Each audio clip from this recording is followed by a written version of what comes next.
everyone, I am Blessed Maurice and you are on The Ripples. Each episode we bring in individuals to explore the currents beneath the surface. And today we have with us Haye Okoh, who would be sharing with us her journey 13 years ago, where she started right here in AUN, and today she is back with clarity and vision. She would be sharing with us how her journey has been and then how it all started right here in AUN. Good day, ma'am. Good day. Thank you so much. Thank you for joining us. My pleasure. Okay. So today you are here in the AUN community for an image exhibition, which is yours, of course. But then before we go into that, the beauty of it is for us to know how your journey started right here in AUN, how you knew that this is what you want to do, and then you went for it. Yeah, thank you so much for having me here. My name is Haye Okoh. Thank you so very much for that. Yeah, that's okay. I think I've always wanted to tell stories. I've been telling stories. I had been writing for as long as I can remember, but I just didn't really know what medium or on what platform I wanted to be able to express all of those things. I wasn't sure if I wanted to be a writer. I knew I didn't want to be a writer. In fact, I wanted to be a doctor. So I'd gotten admission to study medicine and all of that, but I just didn't go, and the opportunity came. I got admission into AUN, and after, I think, a year and a half of being at home after high school, I came here. And I had applied for software engineering because it didn't seem like there was anything else that I really wanted, that was close to what I thought I wanted to study. But I got here and the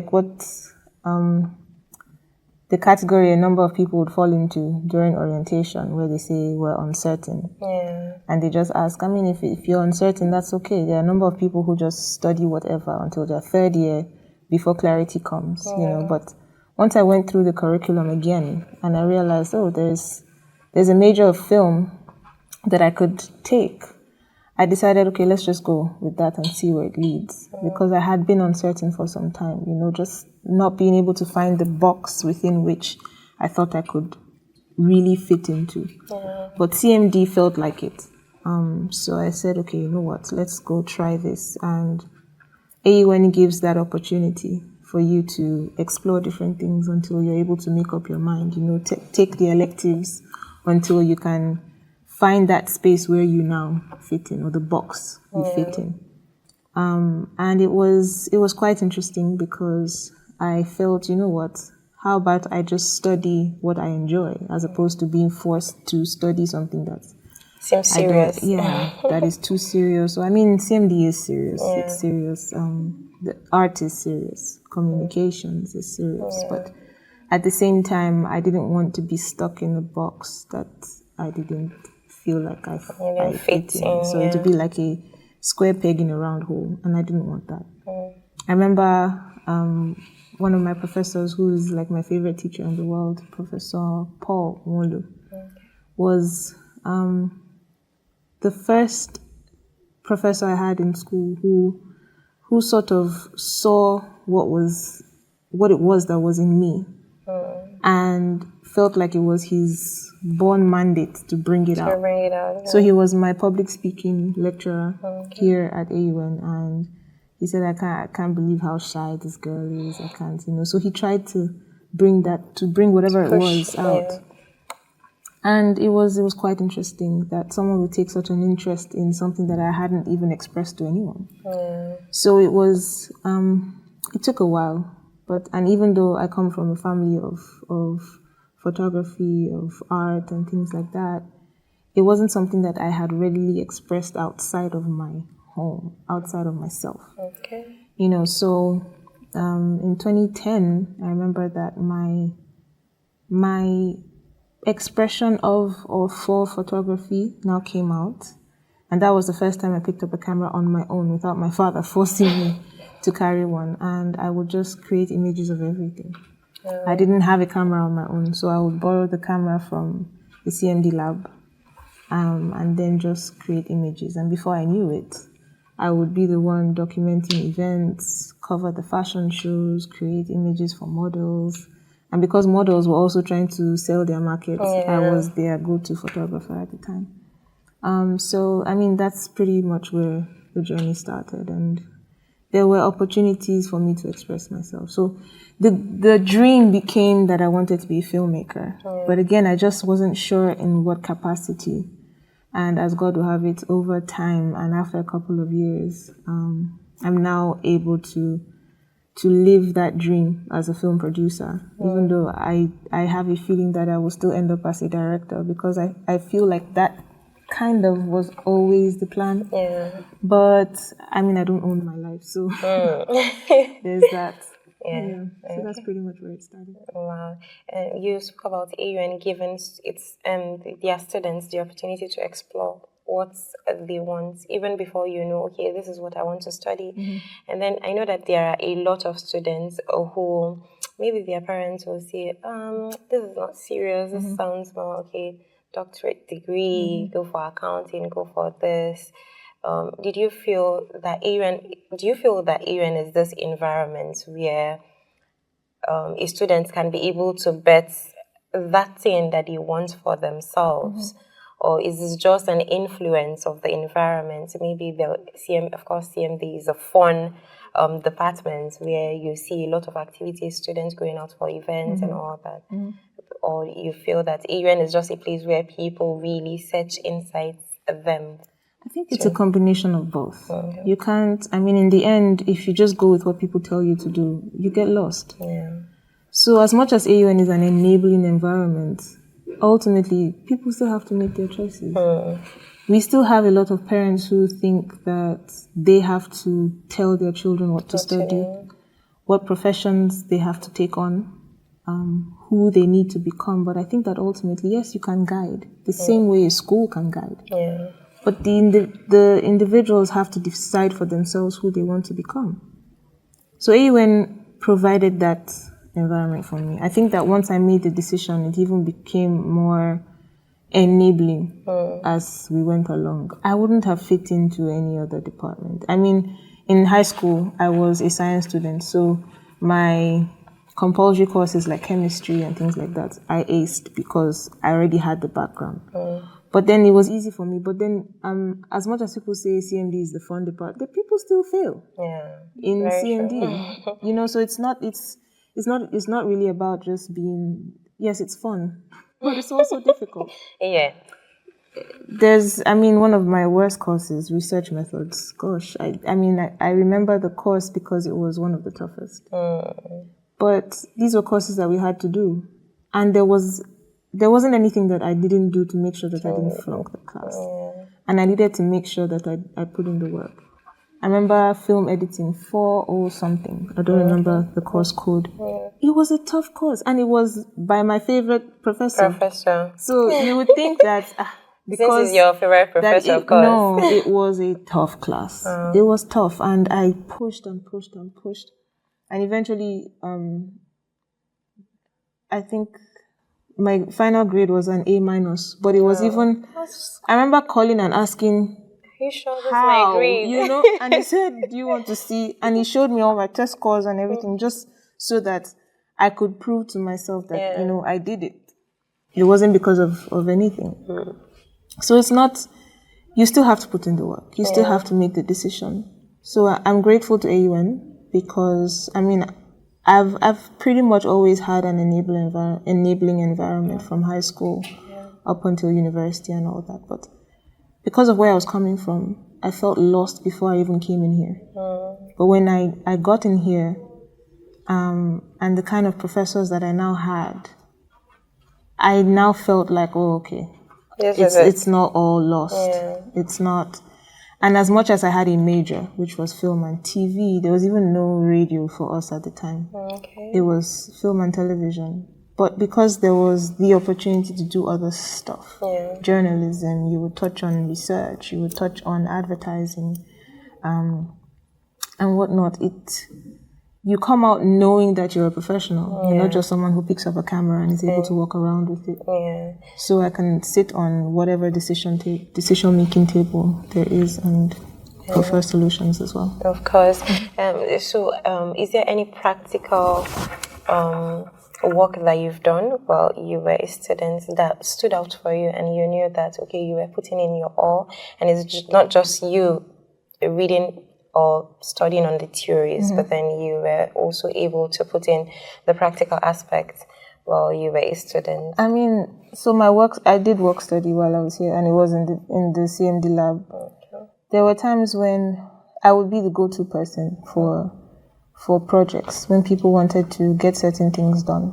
Yeah, that's not the right person. Yeah, or one of, because I mean, at the time, quite a number of people were involved. I wasn't the only one. There were quite a number of people. There are people that I even looked up to. So, pretty much because of how involved you need to be to even make it in this school, it was difficult to just be on the sidelines. I mean, there are people who are just quiet and just want to get into school and just graduate but I always say that I don't think that my life would have had much meaning if that's all I came to do. So from the moment I realized what I wanted to do, I became relevant until I graduated. So I remember on graduation day singing the national anthem with my classmates, Tosin Komolafe, who is a pastor now in Yola. Okay. But it was just, I mean, in certain rooms where names would be mentioned, that my name was mentioned, and it was not just because of photography or, but that, making. So that's, I mean, every time things like that happened, and it's also not void of trouble as well. I did get in trouble. I would also want to know that. I know that AUN prides itself in producing future leaders, change makers, which of course you've cited how you know that you're doing something, you're making an impact. But then, when you're a student, it is different than when you are outside. So I don't know if you'll share with us, like, I know that there are students that will be watching this. Is there one rule? This is just between us. Is there one rule that you broke when you were a student that that of course changed your life, or you looked back and said, "What? I did this." Rule I broke. That's no. There wasn't. I mean, are you serious? Is it possible? Yeah, it is. I mean, I still am a bit mischievous, but. Yeah, I probably just run back into my room before I get caught. But nothing life-threatening or nothing. There wasn't anything over the top. No. Okay. No, not at all. Okay. Okay, your journey, you started as a political photographer? No, I started as a wedding photographer. Wedding events, portraits, all of that. Because I had just started my personal photography journey. I knew that I always wanted to tell stories. I was very interested in being a documentary photographer. Okay. Not exactly knowing where it would lead, but I really just wanted to tell stories. But then there was also the notion that documentary photographers don't make money. Yeah. So if I wanted to do documentary, it meant at the time that they would be self-funded. But then how was I going to make the money? So I felt like everyone else that I needed to do the kind of photography that made me money to be able to do the kind of photography I wanted to do. I don't know if that makes sense. So it was weddings, it was events, and yes, I did make the money at the time. But then that became the role. There was no satisfaction. There was really no satisfaction. Like, I mean, I know how much I would charge if I would shoot a wedding now, but so I wouldn't readily shoot a wedding now because I don't enjoy it. I wouldn't finish shooting a wedding at the end of the day and feel. I thought photography is just about snapping pictures. Oh, no, it's not. It's by the time I learned how to properly document a wedding, the number of images I finished with at the end of the day went from like 700 to 7,000. Oh, that's a lot. And it's because I learned how to properly document weddings. You want to see the auntie that goes, "Oh, my baby, I've not seen you for so long." You want to be able to see that character and follow her through until she disappears. Or the father who comes to say, "Do you know what time it is? If you don't come out now, I'll leave you." You know, capturing the expression. Exactly. It's not just about grouping people together and then just, snap, no. You are telling stories, you are following characters, it's the entire thing. People should be able to look at those images and see every single thing that happened without you having to tell them what happened. They should be able to know the who the pictures parents should are. tell the story. Exactly. So by the time you do that, that's a full story. But who's going to pay you for that? That's another thing. There are not so many people. I'm not saying that there aren't people who appreciate that. There are. Yeah. But it's just not, there's absolutely nothing wrong with it. Wedding images are one of the most beautiful images that you can find in the photography space. But for me, I feel like my own satisfaction comes from social impact, from telling the stories that matter to me the most. Because it has to start from you before you. Yeah, so telling stories that drive social change. I want people to be able to see these images and want to make a difference. So you see images that are of change that is already happening in the society and you want to be a part of that. Or someone needs to believe in something and my images give them reason to believe. So that's what matters to me. So there was a trajectory from weddings to political photography to social impact. Okay, and you are in AUN today for an exhibition. Looking at your pictures, I saw a picture of a pregnant woman in mud. Yes, in mud. I don't know what's the impression. What story are you trying to tell from that? I believe that our crew are going to get a picture and of course display it. But then, what story are you trying to tell from that picture of a pregnant woman in mud? And then so that story sort of evolved from one thing to another. But it started really from the creation story, how we've read and we've been told and we've learned that God created man from the dust of the earth. And so I took it a bit literally, and I wondered, wait, how was he molding this thing together? How was he, creating bones out of dust, or creating blood vessels and fingernails and limbs and teeth and eyes, from dust, eyelashes and all of that. And I know that, the human body has evolved over the years, if we're thinking about it. Humans were not this smooth and all of that. Even if you think about it, like our grandparents and our great-grandparents were a bit rougher, But the environment is changing. What we eat is changing. Even the drugs we take. Apply. Exactly. So, but back to what we were saying. I just thought about it. It's right here, Genesis 2:7. Yeah. And the Lord God made man of the dust of the ground and breathed into his nostrils the breath of life. And so for me, it was just me thinking about that process and how, we don't know how long it took him to make this thing that was just a figure until he breathed into it. And it became man. And this man had feelings, he could see, he could hear, he could walk, he could feel. He had the intellect to name animals, he could have conversations. And so when God now made the second human, he now had somebody to talk to. They had plans, And that process takes place every single time a child is conceived and born. They come out, take their first breath, and they become humans, and they grow up.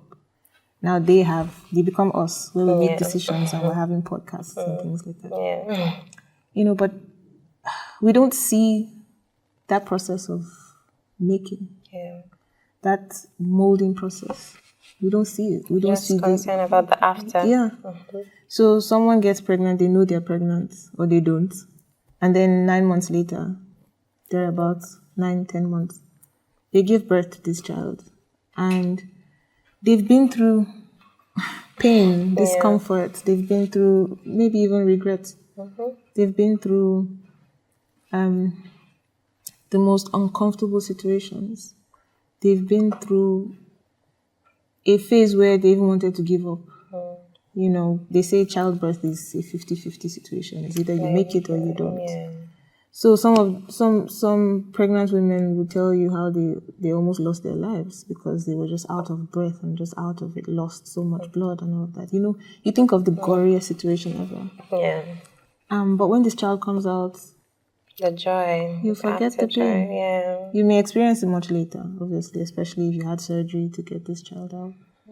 But when you hold that child in your arms, that's a new life. You can now nurture it, you name it, you see it grow up, you know, and it becomes a she or a he, someone who now has dreams and aspirations and can walk and talk and answer you back. Yeah.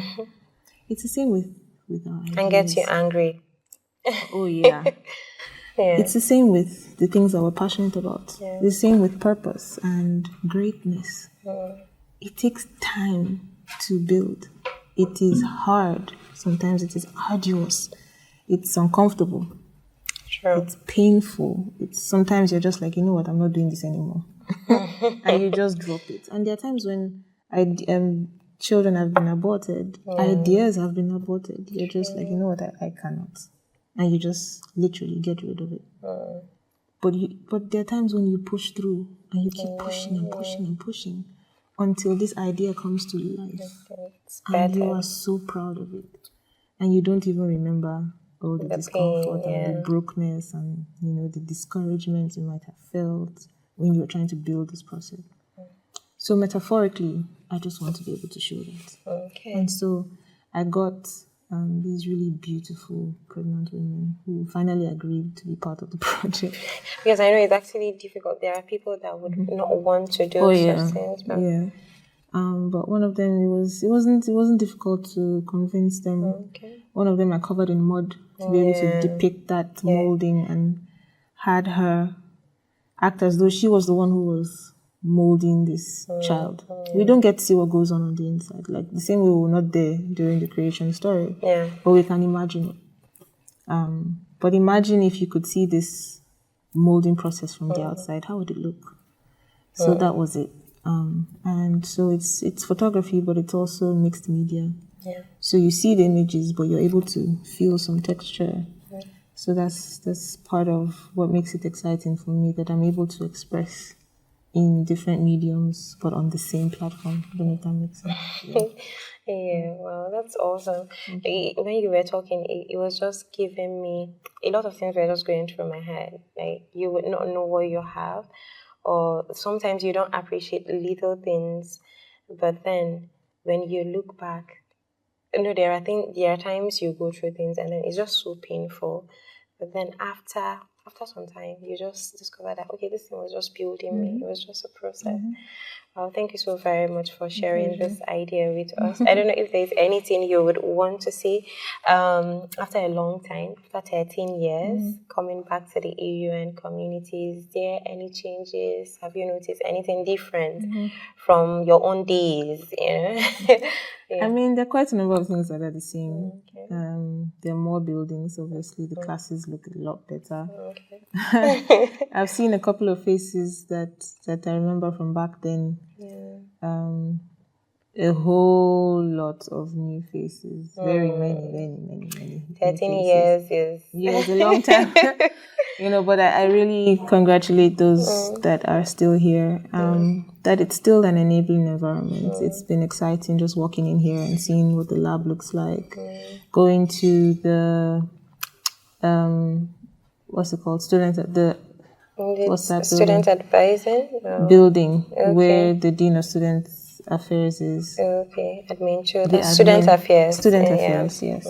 And just seeing how the school has evolved, and I'm really looking forward to seeing what more can and will happen here to just keep encouraging people.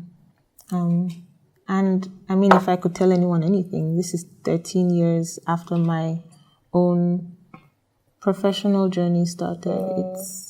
Don't give up. which is really what this exhibition is about. Don't give up. Just see it through until it ends. I think I'm a living testimony of someone who nearly gave up many times, but just kept pushing. Thank you so very much. Thank you. And I believe that for those that are watching this, please don't give up. Just like she said, she's a living testimony. There are times where she wanted to give up, but then she's right here with us, live and direct, and making impact. Thank you so very much for joining us. I'm grateful. Yeah. And with that, I, Blessing Morris, is saying thank you to the Marketing and Communications Department for creating time to make this possible to the for the viewers to be able to have this at their reach. Thank you so very much, and bye for now.